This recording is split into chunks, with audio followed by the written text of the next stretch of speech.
in Crimea on Sunday. Crimean officials say 97% of people want to join Russia. Now, I pulled out a cartoon from The Independent where you can see that Russia as well is taking the first steps to legally, annex Crimea. And you can see the Russian bear there gobbling up Crimea. Now, the Washington Post also takes a closer look at the situation, this time on the ground where Crimeans are digesting the aftermath of that referendum, and things are changing rather quickly. Crimea is becoming more Russian by the hour. Now, the country already decided to adopt the ruble.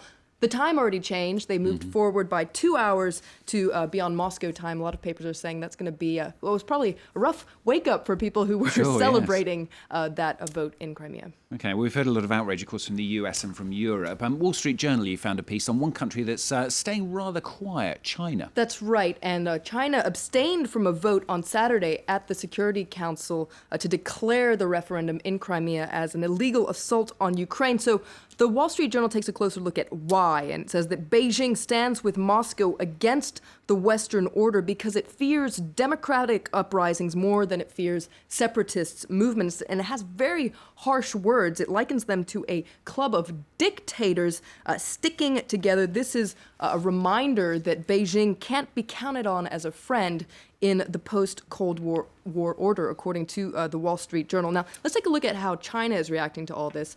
This is the front page of China Daily today. It's much more factual here. Russia moves to annex Crimea, and in its editorial, China Daily calls for cool heads over Crimea. It calls for each party to contribute to de-escalating the situation, or else the East-West standoff could evolve into a Cold War-style confrontation, says China Daily, an exhausting game where no party wins. And to finish, Flo's Ukraine chap. So you put out a piece from the Moscow Times. That's right. This is an interesting piece by Alexander Goltz. Now, he's the deputy editor-in-chief of an online publication called the Daily Journal, which is rather liberal. He points out that it's actually the West that's encouraged Putin's aggression. Basically, the U.S. and other democracies have shown weakness in standing up to Vladimir Putin in recent years, and all this has encouraged him, according to this article.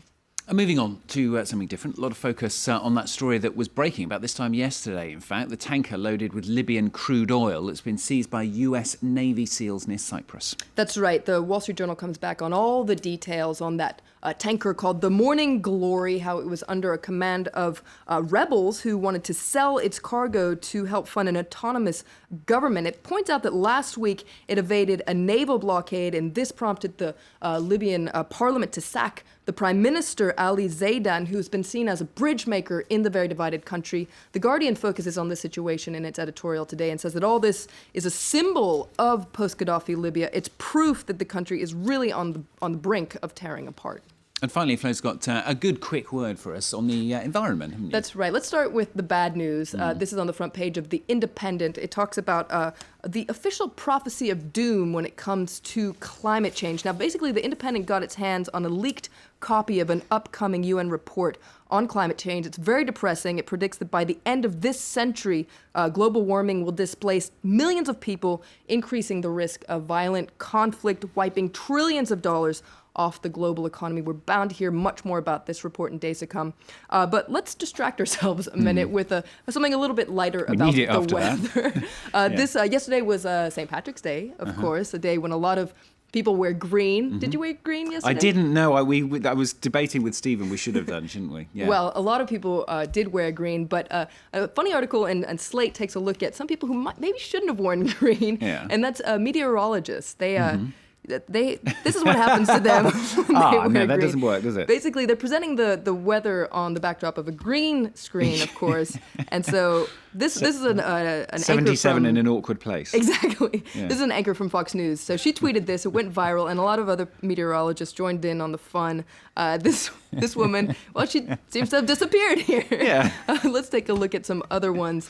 This woman, this one's one of my favorites, actually, because you can see the before here. She's wearing a green jacket, and then, oh no, she just covered up with a pot of gold. I guess there are worse things in life. Weather is the most important part of St. Patrick's Day. It's the biggest focus of discussion in Ireland, is what the weather is going to be like for all of the outdoor events. So it's only appropriate, really, that the meteorologists should get in on the act. Exactly, they got to get in on the celebrations. Pot of gold on one side and a leprechaun on the other. I'm not talking about Flo and Stephen, though, I hasten to add. Flo and Stephen, thank you very much. Both here at this time, of course, every day here on France 24. Coming up for you very, very shortly, we're going to have the latest, of course, on the latest situation in Ukraine. We'll be hearing it from our correspondent in Kiev very, very shortly. And in the latest salvo in the territorial dispute between Japan, China and South Korea, how the education of Japanese school children is being made more patriotic. All in the next half hour.